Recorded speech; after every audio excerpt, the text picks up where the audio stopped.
I love microphones. First and foremost, I got to make sure everything's adjusted because I'm a little taller than most people. Everyone can hear in the back, correct? Okay, super. This is actually one of the talks where you might want to move up to the front row because it does, based on imaging and what you can see, so it depends on the projector, and if you can't see certain things or things are not highlighted enough for you, I very much want those in the audience, and particularly the back row or the back half of the audience, to wave your hands and we'll adjust as we go along. Having said that as well, I'm excited to be here, and I'm always trying to learn my new audiences and what are your needs. And that's really tricky when it comes to imaging. My fellow radiologist is a radiation oncologist, and I'm a diagnostic radiologist, but who specialized in interventional radiology. And we're here to sort of help break the understanding of imaging, which has actually transformed medicine in the last 100 years, but in particular in the last 20 and 30 years. There's a lot of unknowns. It is not a lab test.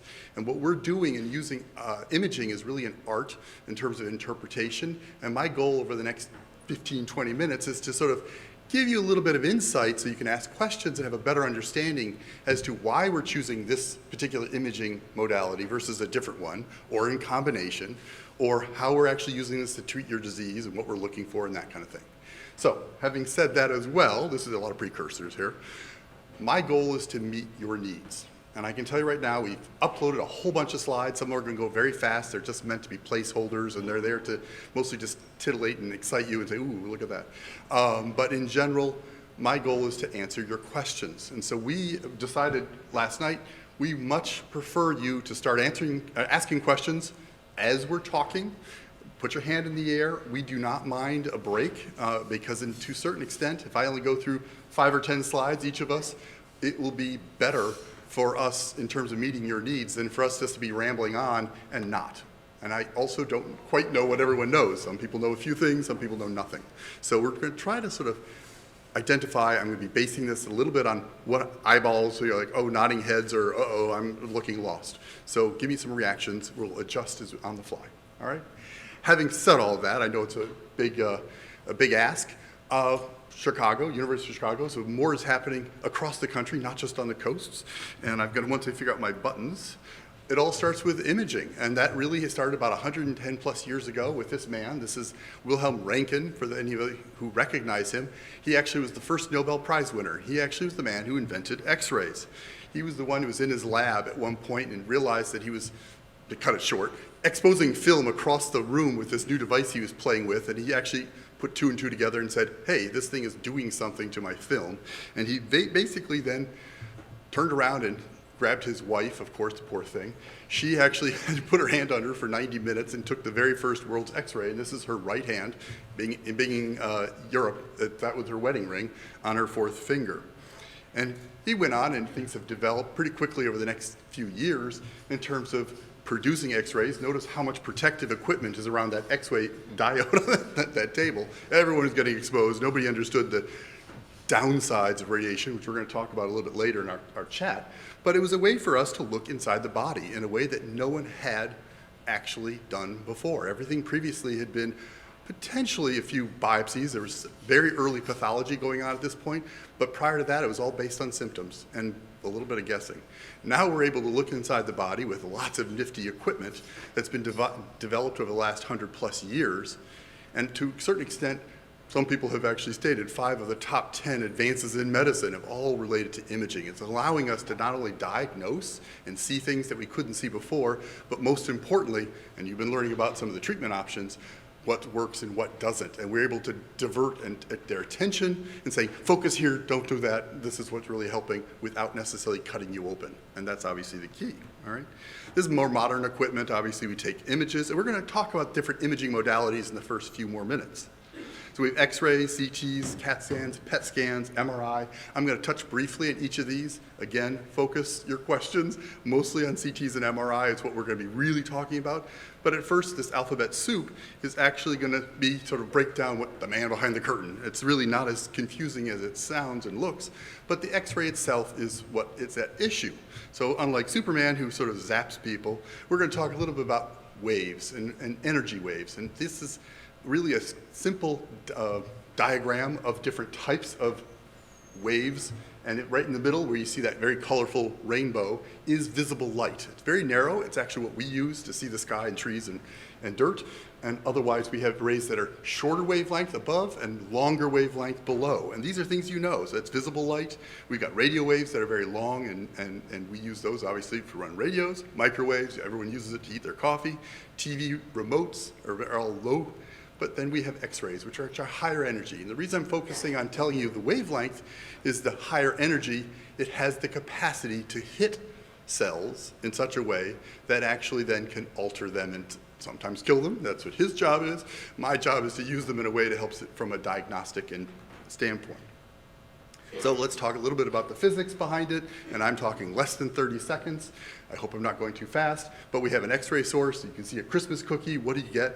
You get that. That is actually my little friend, a dachshund. That's a cookie that he ate, didn't even chew it up, and you can actually see the cookie in its full outline in his stomach. And we actually did an X-ray to identify where it was located, and he's looking a little guilty down there, and in the end, what do you really see?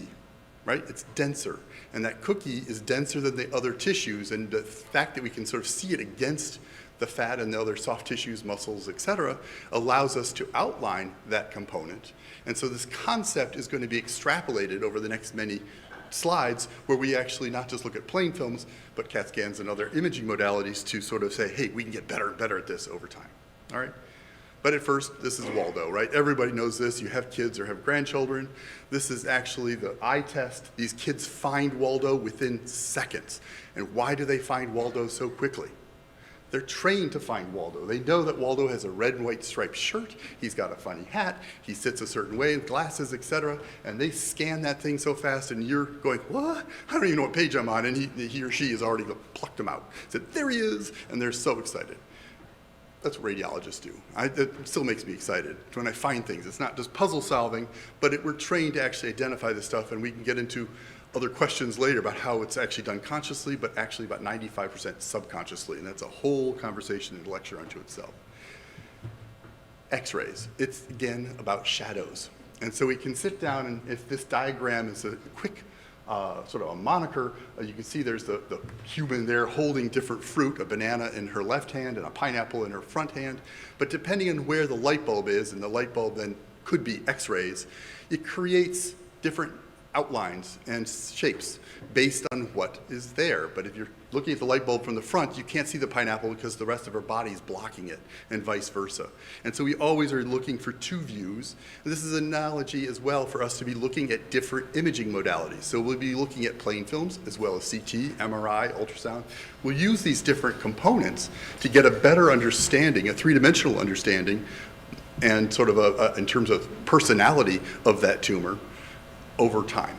And so we're going to not only have the element of what is the tumor, where is it located, what is it shaped, but also where is it on April versus October versus 2021, 2023. We want to be, that time element is that fourth dimension. This is a standard chest X-ray. First and foremost, am I going too fast for anybody? Okay, just sort of getting warmed up here. Standard, so this is our two views, again, where we have a PA, which is on the left, and on the right is a lateral. It allows us to see objects, it's sort of more three-dimensionally. And I'm trained to actually not only identify things, but to actually obviously look for normal versus abnormal.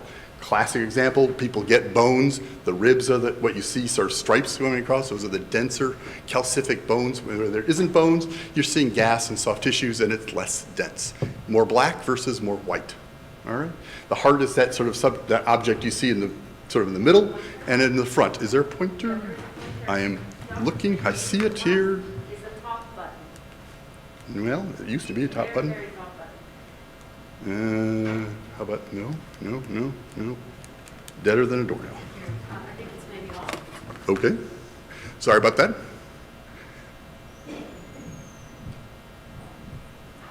We'll let her work on that.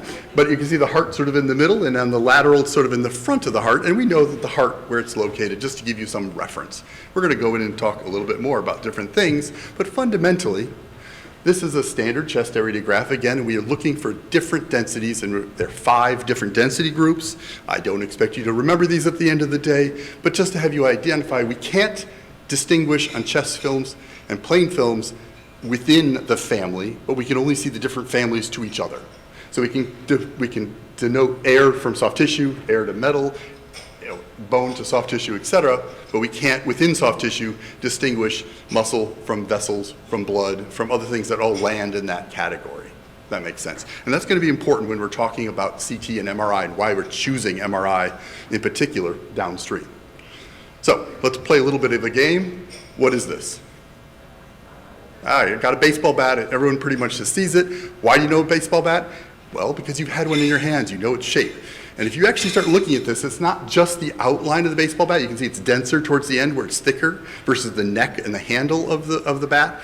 You can see striations, you can see the wood, etc. But these, again, are things that you're applying your knowledge of this item and you're applying it to the images that you see. And we just do this times 1,000 when we're actually doing our day-to-day work. This is actually Sammy Sosa's bat for anybody who's a baseball fan.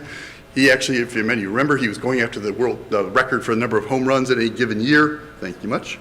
And indeed, he had a corked bat in the middle of one afternoon. And so I stayed up till 3 in the morning and imaged all of his bats one night to prove that none of them were corked. And this was bat number 27, just so you know. CT scans, so we're off of plain film. CT scans really are the extension of plain films. Now, we had plain films for about 110 years through about the 70s. In very late 70s and the early 80s, we developed something called CAT scans. And this is actually a plain film here on the left. This is going to become this. We're actually still using X-rays. We're looking at things in sequential slices. So we're actually looking at these three-dimensional objects and we're literally cutting it up mentally and visually in different orientations, axially, sagittally, coronally, so we can get a three-dimensional understanding of what's going on. So this machine essentially is a donut, and some people call it the donut. You'll go through on the table, and that's the patient. You can see their head, and there's a X-ray machine, X-ray tube, spewing out X-rays with detectors that are actually spinning at a very high rate. And we're taking literally thousands of chest X-rays, although very minor ones, very small ones, but they add up, and we can clinically then, and using mathematics, create these images that you're now going to look at. This is actually the cover taken off. That's my gym bag, just to give you an idea. That's the X-ray tube, and then the detectors down here. But imagine this thing spinning around literally several hundred times a second, all right? There's our baseball bat again. This is just a quick reference to how we actually start thinking about the shapes of different objects. And if you cut the object in different directions, it gives you different outlines. And that's, again, what we're doing when we're doing diagnosis. To sort of take that one more step, though, and this is much more fun, I actually sat down with my, years ago, and got a treasure box, and you can sort of see the handles on the side and ribbed little things. I took stuff out of my office and my secretary's desk and actually a few other people's desks. There are 40 different objects in there. And this is my analogy to the human body, right? The trunk of the body. There's a lot going on there. So there's lungs, and there's organs, solid organs like the liver and spleen, et cetera. And you have to be able to distinguish them. What X-rays are okay at, because they're all overlapping, CT is so much better at distinguishing and sort of helping us see what's behind what's I can't say that word today, but the intersection. Thank you, and, thank you. To sit down and actually sort of unwind some of these images, which you can't necessarily pull apart in your head necessarily, and we can also get much, much more detail. CTs, actually, we can get now down to, if you really use really good CTs, literally under, you know what a millimeter is? I know this is America, but we can get down to even 1/10 of a millimeter in terms of some of these sensitivities. Now, in general, it's on a millimeter, just think it's relatively small. Such a difference compared to what it was 30 years ago. But we're still advancing our components so they become much more sensitive. This box is a bunch of items, different things, and I tell my medical students, I used to give them a bottle of wine. Now I'm not allowed to do that. That's considered not PC in this day and age, unfortunately. But I say, where's the slinky? Who knows? And if I sat down and my microphone went up, I can hear the echo. Sit down. What quadrant is the slinky in? B. Very good. Absolutely. And why? Because you, again, like the baseball bat, you're applying that knowledge. You know it's round, you know it's metal, and you're able to identify it. And that's what we're doing. We're cutting up the body in different directions. This like a bread slicing, so it's going from side to side. So you can see the top of the box versus the handles and the bottom. And then you could sort of slice it up. And who can see the little vase I took off of my secretary's desk with potpourri in it? Who sees the pine cone, right? And you can start identifying things quite readily, but when you're actually looking in different directions and different slices, they may not appear in every slice. So you have to sort of keep in your mind what you've seen and what you haven't seen, where it should be, what's normal. And then you can also look for things like this. And then we slice from side to side, or we can do specialty slicing and reconstructions, as we call them, to see the cat, which you couldn't even see on the other first slice I gave you, the first picture I showed you. It was hidden behind a lot of things. And that's my analogy to the tumor. We're actually using these different methods to actually identify, highlight the components that are important to us, and actually we are trying to find to exclude or include. All right? So hence my joke, it's a CAT scan, there's your cat. This is a real patient. Here you go, this is actually the scanogram at the very beginning. Here are the lungs, arms up here, neck, versus the pelvis and the legs down here.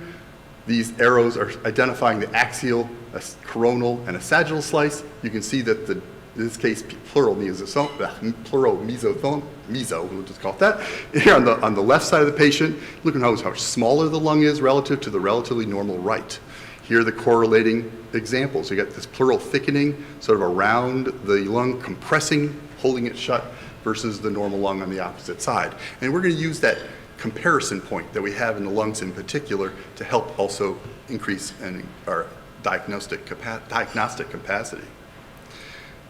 So we reproduce things at different levels. Again, another axial cut, and I'm looking at this just to retract these things up and down. You can see the arrows that are actually then identifying the actual tumor. We're looking for its involvement, whether it's invading critical structures, such as down here right by the aorta. This tumor is probably growing into the wall of the aorta, and it's something that we would identify for our physicians that we're working with to make sure that they understood either what they're treating, but most importantly, the advantages and disadvantages of certain treatment options, particularly the surgeons. We work very closely with them to make sure that they have the information that they need. And we have a specialized way of doing this so that we actually do it the same way, whether you're in Chicago, in Philadelphia, in LA, wherever. And there's a standard system called the RECIST. You might see it in your reports. It's so that we read exams in such a way that we can take the data. Again, someone mentioned earlier about how this is a relatively rare tumor compared to some, and it's really important for us to be able to combine our data across the country, across the world, and so we have a system in place that says this is how we're doing it so that we can use information from everywhere to actually create better data sets to actually bring about improvements, if that makes some sense. So this is actually another example. So we go further down, not only do we have these standard pleural measurements, we also are looking for invasion. And again, the CT is very good, very fast, relatively inexpensive way for us to identify this very three-dimensional structure. And this is where I also want to say, one of the big stressing points and stressful points of mesothelioma is, unlike certain tumors which tend to be in the lung and they're round and it's discrete, meso grows in a very special way, and it's very hard necessarily initially to find it, but also then monitor and see how it's changed. Fundamentally, we're going to leave the discussion of change and how we use imaging from a treatment perspective to my partner in crime for the next half of the lecture, but you can start seeing that it's a very complex shape. And it can sort of grow in one place and not grow in another, and we have to be able to chase and see those subtle differences. But most importantly, we very much want to see its involvement with other organs, especially when it's outside of the pleural space itself, because that will change surgical options right off the bat. And we need sometimes special imaging to help confirm that. This is another example. A coronal cut, again, you can see the spine here and the pelvis, but this is the lung up here at the top. These are your diaphragms, these curved structures here, and you can see the tumor has grown through the diaphragm and it's starting to grow into the abdomen. So we're actually wanting to find when it goes from one cavity to the other, and this then becomes bicavitary disease, which is something, a term you may have seen in some of your reports. Speaking of reports, let's talk a little bit about some of the reports. I wanted to just sort of throw one up there. Again, part of our RECIST measurements is also standard reporting. So we also then are able to talk to our physicians in an equivalent fashion, whether the oncologist versus the surgeon versus your general practice doctor. But most importantly, these have different sections so that we don't miss things, but they also know where to look for things. As I said, it's an art, so every radiologist is a little bit different in how they interpret, but the standardized reporting method is really important for us to actually make sure that on the receiving end that they have what they need and they are hearing it and seeing it, as opposed to skipping over it and accidentally not seeing that information. So that's actually a critical component if you're not seeing that on a routine basis. So different sections I'm just highlighting there. One more different type of imaging option, and that is PET imaging. And some of you may have heard of this, you may have already had them done. This is actually where we, again, have discovered a new method to help identify disease in a special way. So what we've done is we actually, I may come back to this slide quickly, but I wanted to, oops, I'm going the wrong way. It's basically using radioactive glucose, and we actually will inject it into the patient. We can pick up that information with special cameras as it circulates around the body, and it preferentially goes to tissues that are what I call hungry. All right? Certain tissues eat glucose at a higher rate. The brain and the heart are classic examples. They're very active organs. They need a lot of fuel, like a teenager. Certain tissues are more like regular adults, and actually some tissues are more like elderly grandparents. They don't need it half as much. And so we're using this difference as a way to help us find very subtle disease. And this is actually an example where we can see the brain is super hot, the heart is really hot, but we can see very trace amounts down here in the peritoneum, which might have been missed in the classic exams where we're looking by either with CTs or MRIs, and we can't necessarily see very small or very subtle disease because it's mixed in with a lot of other organs that look the same. But we can use this to actually identify very, very subtle disease. And so this is being used now in combination. This is actually a classic example of where we have PET scanning with superimposed CAT scanning. So this is actually two scans taken, and we merge them in a way that allows us to superimpose the really good anatomy of the CT with the very sensitive PET scanning, and we put them together. All right? So if it's bright, take a look at it. Often it can be tumor, like that arrow. So really, the other big thing is it's also functional. I think maybe when I talk about being hungry, tissues like to chew up and need the energy. That's the same thing as basically saying it's function. I'm actually able to look at the cells in their productive aspect and use that essentially against them so I can identify them much more readily. It's in movement when the others are not. This is actually an example of that radioactive glucose. That's the ring. We just attach a little radioactive fluorine on just to help do our thing. This is just an example because just everybody knows a little bit of physics. When I say E MEC squared, the two positron and electrons merge and they create X-rays exactly in 180-degree direction. And so we have special cameras that actually learn to pick up those X-rays, and we can use this to triangulate. So when we actually see something, we can place it in this larger three-dimensional structure, and that's actually the basis of PET scanning and how we can actually create three-dimensional imaging, which then become pictures. MRI is another classic example, and I hope I'm not going too fast, but this is another family of imaging. It came online around the 90s at this point. And in this particular case, we put you again into a large magnet, which some of you may have already done. And what we're doing is we're actually putting all of the tissues, but in this case, just think protons, water, and we're actually lining them all up. They all line up in the direction of the magnet.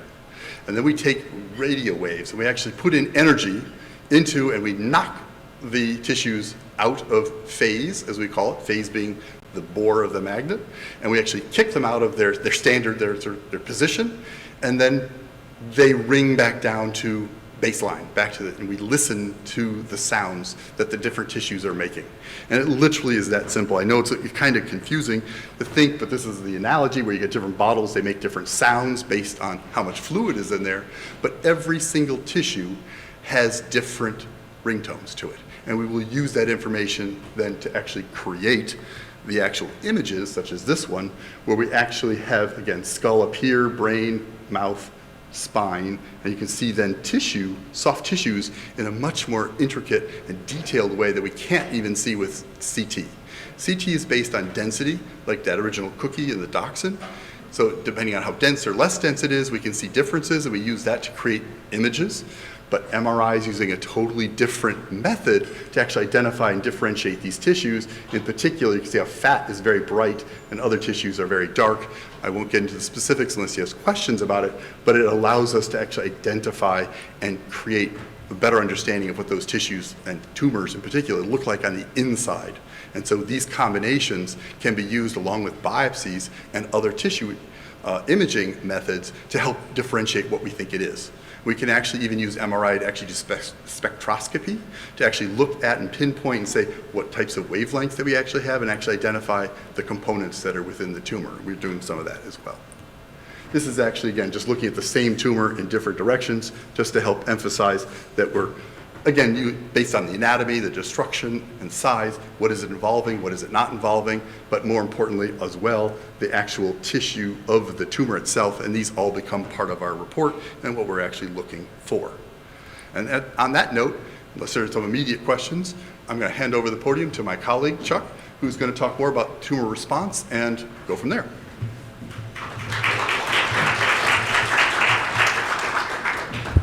All right, so I'm going to lower the microphone.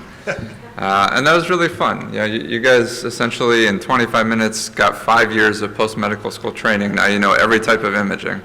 So now I'm going to, in the next 10 minutes or so, try to just say, now that we know everything about imaging, how do we apply it to our discipline in treating and helping to manage patients with mesothelioma?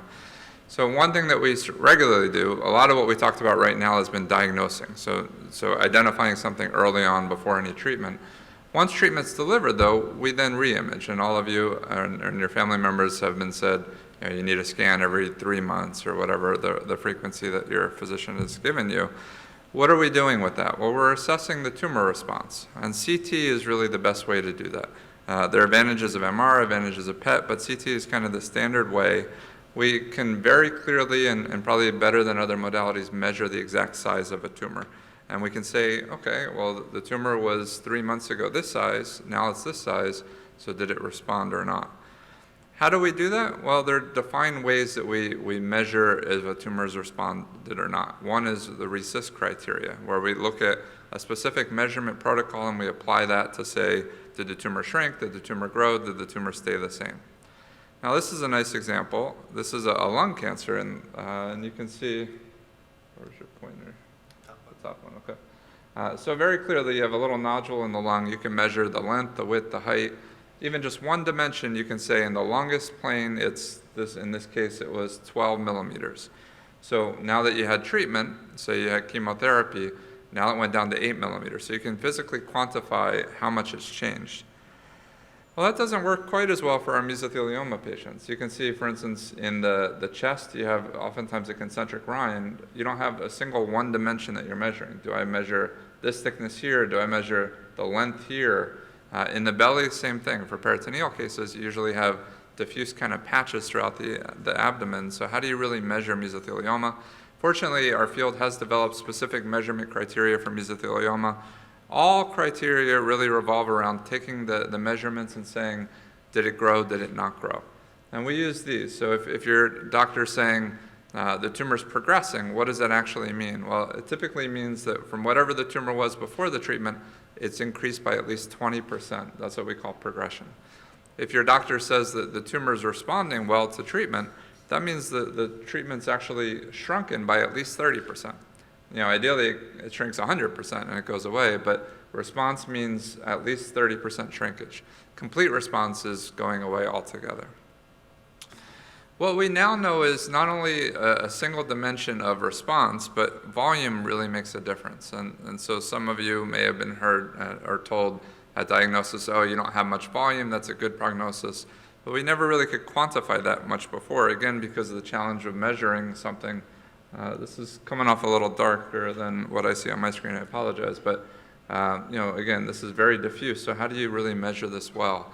We know, though, that people with a large volume of disease at diagnosis generally don't do quite as well as people with less volume of disease.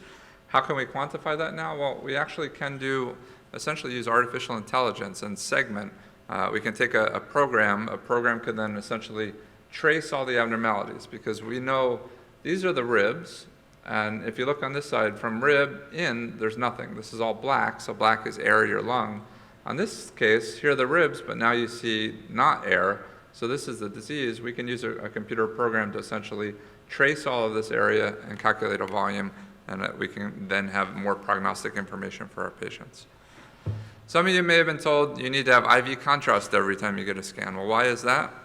Well, this is what a scan looks like without IV contrast. You can have some fluid in the lungs, pleural effusion, and then kind of all this stuff in the center of the chest. This is the lung, but what's in the center of the chest? You know, the vessels coming off the top of your heart. There are lymph nodes, there's airways, etc. How can you differentiate all of them? If you give an IV-based contrast for CT scan, the contrast preferentially accumulates in vessels. And so you can see here, this looks very bright. That's what the IV contrast is doing. And in fact, there's different brightness for vessels that are arteries versus veins. And so now we can say, oh, this is artery versus vein, and this is neither. Right now, I can't really identify kind of this jumble, but now I can say artery, vein, potential space, what is a lymph node. All of them will have different uptake of this contrast, so we'll be able to differentiate, yes, in fact, I can see that the tumor is grown or not grown, as opposed to not necessarily being able to measure it well without having that contrast. This is something that we commonly hear. What is the concern about getting too many images? I will say in one word, nothing. I don't want you to worry about this. The fact of the matter is, this is a concern for somebody that has no disease, is in their teenage years, and is expected to live for 60, 70, 80 more years, and they've had lots of images. What is the risk to that person? Well, even that person, it's about a 1 in a million risk of having something happen. What we do know is the risk of getting a cancer from radiation really is related to age. So people at young ages, you can see the risk is much higher. The average age of a mesothelioma diagnosis is in the late 60s in the US. Of course, we have many outliers, including people in this room. But as people get a little older, once you're kind of in the 40s and higher, the risk really approximates 0. And that's assuming that you're going to live 40 and 50 years to develop a secondary cancer. Typically, on average, from the time of an exposure of a high-dose radiation to getting a problem is 20, 30, 40 plus years after, and that's a high-dose radiation. Again, we're talking about something that's a very, very low amount of radiation. So, if your doctor says, we really want to see what the response is, I need you to get a scan in 2 months, get that scan in 2 months, because the concern is if we can identify if a tumor is progressing. Now you heard in the last talk, there's so many more therapies than we had even just a couple of years ago. Before it was kind of chemotherapy or bust. Now we have immunotherapies, targeted therapies, CAR T-cell therapies, combination therapies. So if we can identify things earlier, all those therapies actually have a better chance to work than if you wait until they're a bigger recurrence. So the benefits of imaging far outweigh any kind of risk that you may be worried about. Just to quantify that, the risk of having a problem again is close to 1 in a million, again in young, healthy people.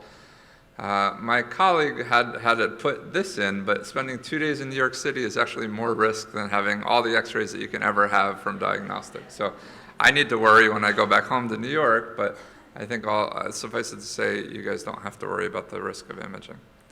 And then lastly, in the last 5 or so minutes, just how do we apply imaging to radiation oncology? You're going to hear a lecture from Dr. Sengel later this afternoon talking about what is radiation and how do we treat tumors.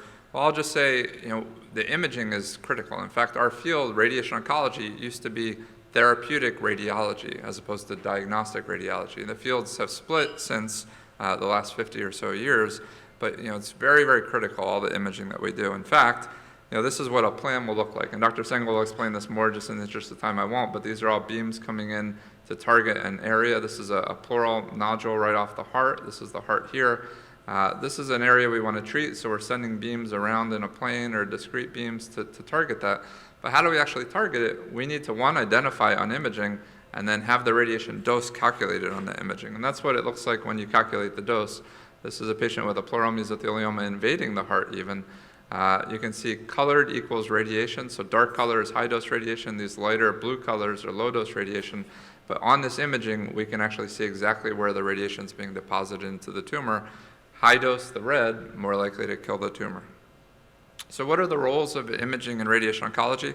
Well, certainly to diagnose new conditions, to stage patients so we know how to most appropriately treat them and say what therapy they should be getting.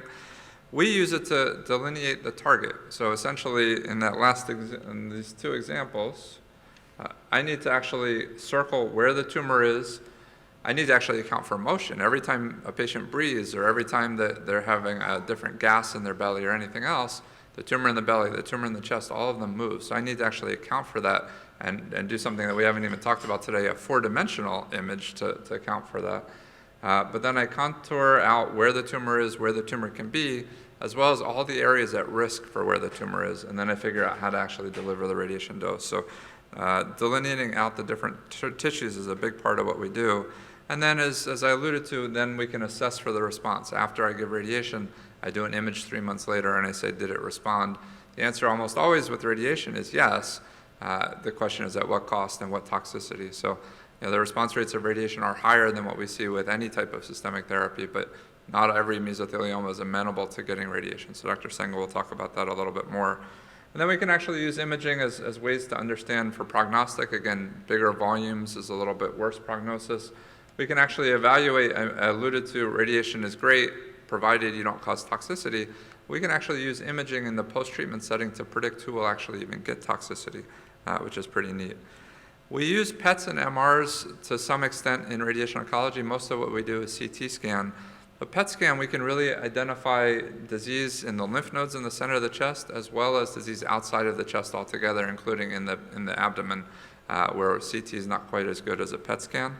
And then on the MRI side, and this really helps with surgery as well as radiation oncology, sometimes the CT does struggle to say if a tumor is invading from the lining of the lung into the chest cavity, what really is tumor versus the chest wall. An MRI can do that very, very well. Same with in the apex, invading up toward the vessels and the nerves coming off and going into your arm. Same within the belly. So these can be really good tools to help with planning for surgery and radiation. And then a little bit provocatively, a PET scan, we talk about a standard PET scan. So for those of you who had it, you get an injection, you have to sit in a quiet room for about an hour while that radio tracer goes throughout the body, and then you get a scan over the course of just a couple of minutes, and then you go home. Well, the fact of the matter is, depending on when you actually get that scan, if you're not sitting in a quiet room for an hour versus 30 minutes versus 3 hours, the images actually look different. And so a standard uptake is at 60 minutes. But if I did the scan on this patient here, I would see their tumor here in the lung, and it looks like they just have a pleural effusion. And it doesn't look any different from the CT scan. I didn't really gain any information. Still a pleural effusion, still a mass in the lung. But if I just change the parameters on how to do the scan and I waited a little bit longer, now I can see, well, there's pleural effusion, but there's actually disease in the pleura there as well. And now I can actually target that specific disease with radiation oncology. So remember the picture of how I deliver the beams. I want to be ultra precise, literally to the millimeter.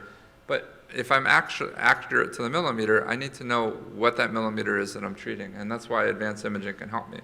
If I had a CT that looked like this, I really can't tell anything in this area. Is it fluid? Is it tumor? Is it collapsed lung? If I do a PET scan, I can see there's actually only a little bit of disease here, and now I can use my radiation to just target this one small area instead of treating this whole big area. The bigger an area you treat, that's what really drives side effects for radiation oncology. So advanced imaging really helps me to, one, more effectively treat the tumor, and then spare side effects for all of you from the treatment. And then last concept is radiation response assessment. So we have this big mass that's along the pleura here next to the vessels coming off of the heart. I treat it with radiation, and radiation can kill it. So that's great. Now the brightness that we see on a PET scan will decrease because it's not as active anymore. But what happens in its place, radiation actually causes inflammation. And the truth is a PET scan can't well differentiate inflammation from active tumor. What PET scans are looking at is activity. What's using sugar? Whether you're repairing from inflammation from radiation, whether you're a tumor that's actively trying to grow, all of those use sugar. So now that I treat a tumor, this is another mesothelioma here that we treated. This was the mass before treatment. Post-treatment, it's great. I don't see any mass anymore, but I still have these 3 little kind of bright dots. So I need to follow this patient and say, did I kill all of the tumor and that's just residual inflammation from radiation, or is there a little bit of cancer left? Certainly smaller than what we started with, but maybe there could be a recurrence. Fortunately, in this patient's case, it was not. It was just inflammation from radiation. But that's where we really work with our colleagues in radiology to understand the evolution of changes over time after treatment. And then lastly, just kind of forward thinking for artificial intelligence. You heard me talk about it for segmenting to try to determine volumes of disease. We're using this a lot more in radiation oncology as well. What we do know is when we target with radiation, there can be changes during treatment. Those changes could be the tumor shrinking, we're doing our job, which is great. It can be a patient loses or gains weight. It can be that the fluid reaccumulates in the lung. Any of those changes can actually change how we're delivering the radiation to a patient, because we're sending the radiation and we're hitting an area accurate to the millimeter, but if that millimeter now is different because of any of those changes, we need to potentially replan our patients. And artificial intelligence and advances in imaging are helping us to do that easier. So again, we can more fully treat the tumor and more optimally treat the tumor while minimizing side effects for patients. And that's it.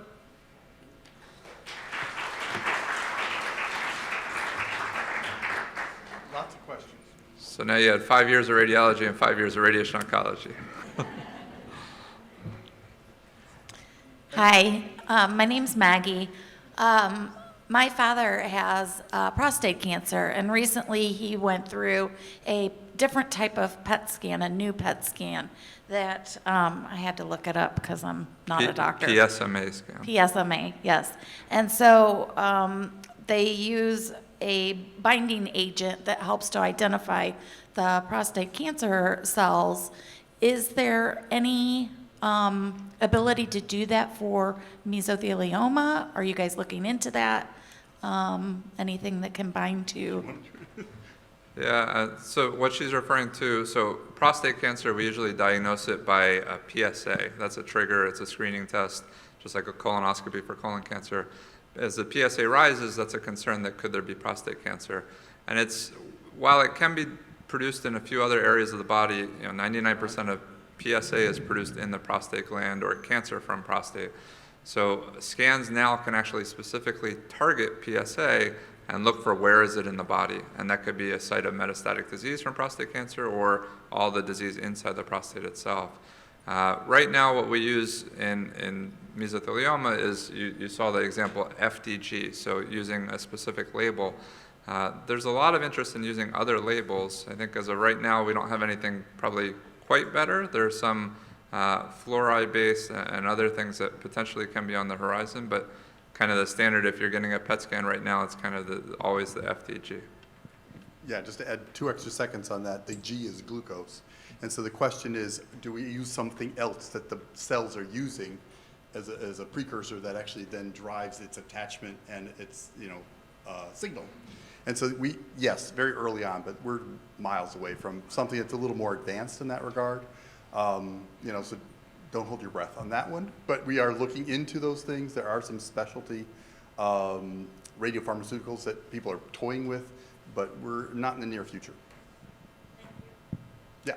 Hi, so you raised an eyebrow with me when you talked about the uptake time for PET scans from 1 hour to 3 hours. Who makes that decision? Yeah, and it was a little bit of a provocative slide. If you're going to a radiology department, you're going to get the standard kind of 60 minutes. And why they call it, the brightness that we're looking at on the picture, it's SUV, which means standard uptake. So you need the same machine parameters, the same scan time, you need the same your sugar value before you actually get the scan. So there's a lot of things that need to be the same. Me as a radiation oncologist, I have a little bit of flexibility in playing with some of those parameters to try to more optimally target treatments. But if you're looking at response, you really want the standard, what did you have 3 months ago, what do you have now? And so it's always going to be the same length that you're getting.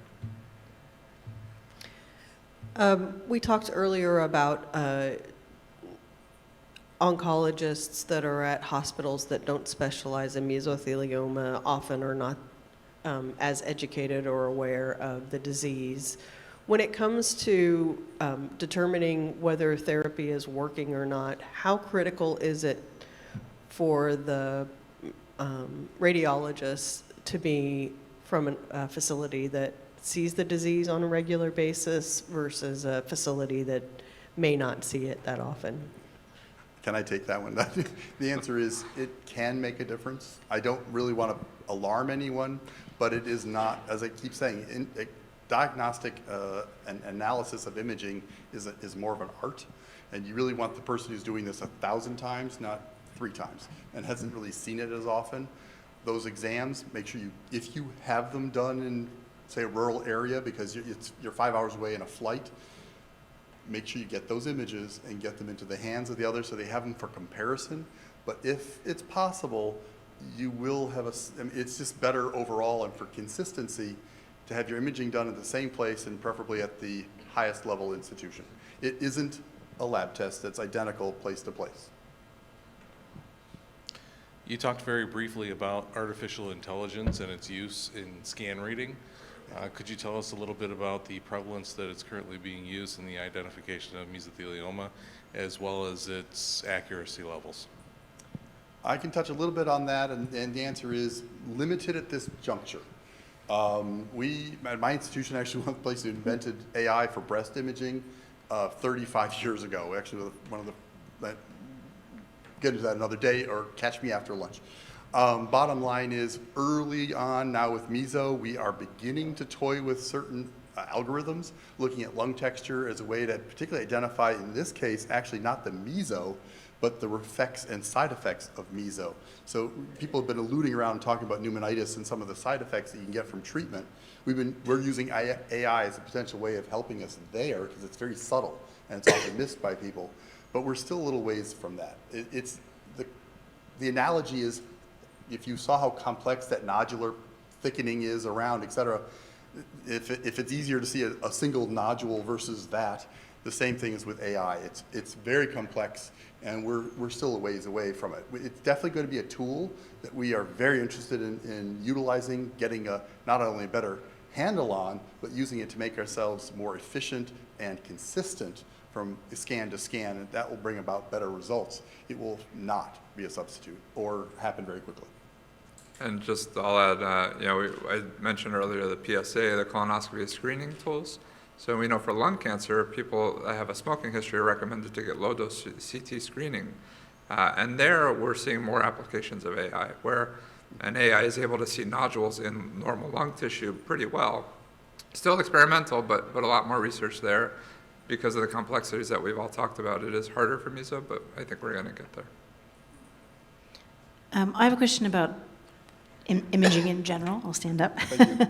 I'm peritoneal, and when they did the CT scan, they found disease. They decided to do a PET scan before deciding about surgery. After the PET scan, they said, oh, there's very little disease. I think we're going to cancel the surgery. They went ahead and did it, but when they opened me up, they found hundreds of tumors. And so I think we all live with anxiety. My question to you is, now when I get my follow-up CT scans, standard of care, I almost don't believe the results. I think, did you really look? I mean, is there anything you can suggest to us? I mean, I have my CT scans regularly, and every once in a while I say, could we throw in a PET scan just for fun? And they say, sure, if that makes you happy. But I mean, I guess I'm looking for, are there any other exams or any other, we hear about 3D, 4D, AI. What else can we do to reassure ourselves that we're really seeing everything that's there? Okay, this answer is going to be just a tad longer. It's not 2 sentences. Because what you're doing is you're applying an assumption that is unfortunate. And it's understandable, but it's what's getting you to where you are. Bottom line is, these scans are not perfect. Scanning is not only the interpretation is an art, but fundamentally the thing that you didn't quite get enough, and I can certainly go into more, especially one-on-one on the side of the room, but the resolution of these scans is not perfect. It's not like you can see it in front of you. And so that was the difference between the surgeons. They actually could see things that are so much smaller that the scanning methods that we have in play couldn't necessarily detect, and they register on images. So when you think about it, and this is a way overgeneralization, pretty much things that are under a centimeter and certainly under half a centimeter just will not be seen on PET scans. It doesn't have the resolution. It doesn't have the capacity to do it. The scanning, the cameras can't pick up and triangulate and create those images that represent the actual tumor. So the surgeon can see stuff that's a millimeter. So they can actually see things and identify it, especially under the microscope, that we couldn't necessarily see on scans. CT, I can go into other different methods, but that's another reason why we do things in combination. So it's really about the sensitivity of the study, not that they didn't look per se, but yes, there's an element of people who are more experienced and more likely to find it in those standard locations that other people will skip over. So it's a combination of the two, and happy to expand on that answer for you. And if you have an 8-point... Maybe this might help you. Typically, they don't, for recurrences, they don't treat until it gets over a base design. So if there is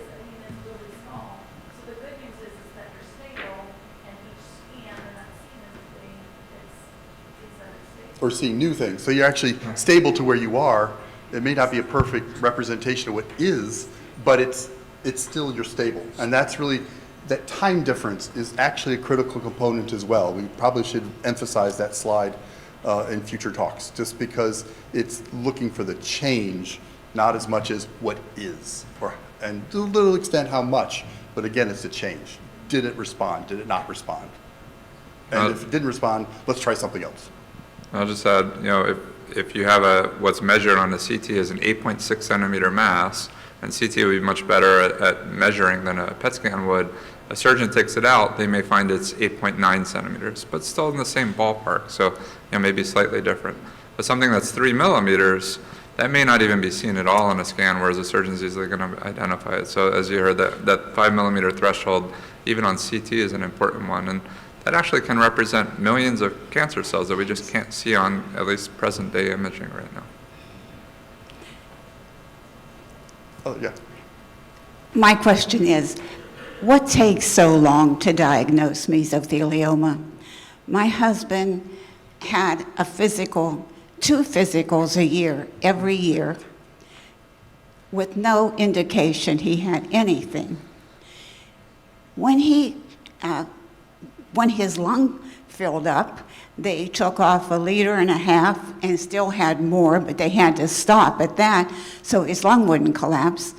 But when the doctor did his biopsy, he said it looked like someone just opened his chest and threw cancer in it. Same when he had his surgery. And I just wonder, what took so long? They cannot see it at all on a chest x-ray? That's a good question. In our country, the average time from symptom to diagnosis for mesothelioma is 6 months, much longer than other cancers. And 6 months for mesothelioma makes a big difference.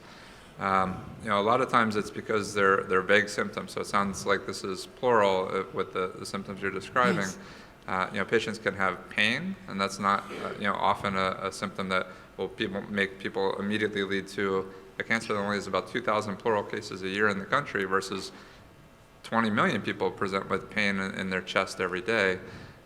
They can have shortness of breath, but that's also attributed to an average patient who's about 70 years old. Is it heart? Is it exercise? Is it other things like that? So from a clinical standpoint, we have a tough time. A primary care doc who may not have seen mesothelioma before may not be able to immediately draw the connection. But then even when you get to the scan, it sounded like there was a lot of fluid. And you saw the one example in my talk that I did.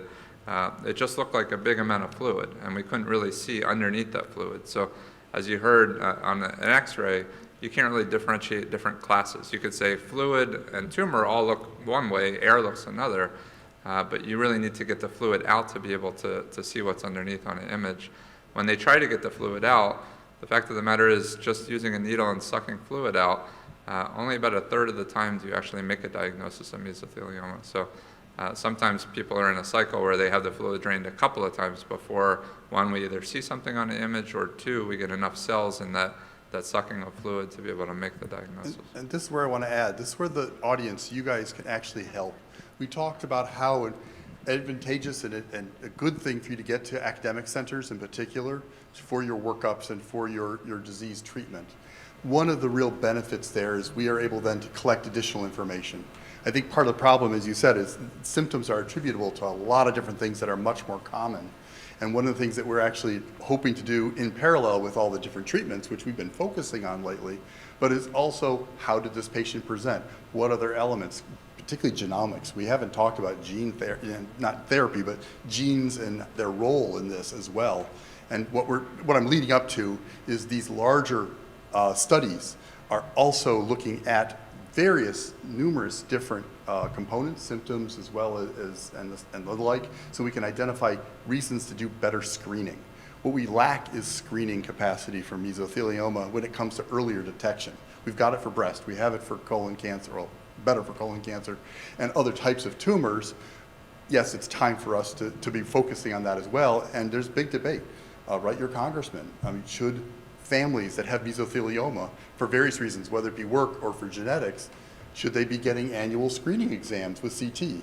That's the kind of thing that's in discussion now, and I'm sure this organization in particular is front and center on whether or not and how to write your congressman and say, this is the kind of thing that we need you to be focusing on. And I hope I'm getting a nod from the back of the room from the organization. But this is the kind of thing that we need information to justify and to show why it's valuable and pertinent, not just imaging. I hope that helps a little bit, and it is a problem. The doctors who went to a big university hospital, and the doctors kept saying, you know, why wasn't he diagnosed earlier? And I'm thinking, what did we do wrong that he wasn't diagnosed? But let me say right up front, you did nothing wrong. Do not feel this is on you or on your husband. Unfortunately, there are many tumors that fall in this category.